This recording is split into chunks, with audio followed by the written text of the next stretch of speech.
दोस्तों, कैसे हो आप लोग? ये मेरा पहला वीडियो है। कैसा बना है कमेंट में ज़रूर बताएं।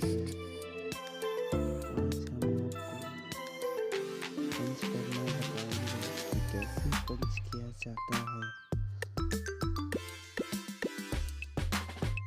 या पैच को बनाया जाता है या कैमरा के लिए कैसे लिंक देखा जाता है।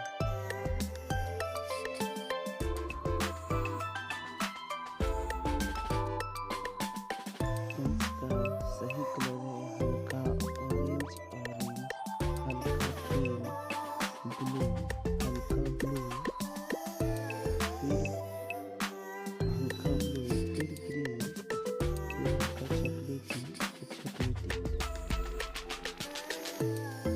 इसको सही तरीका से RG45 में डाल के पंच कर दीजिए।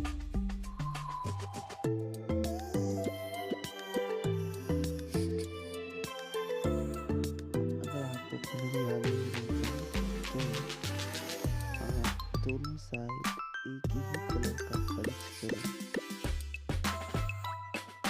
इससे आपको लिंक मिल जाएगा।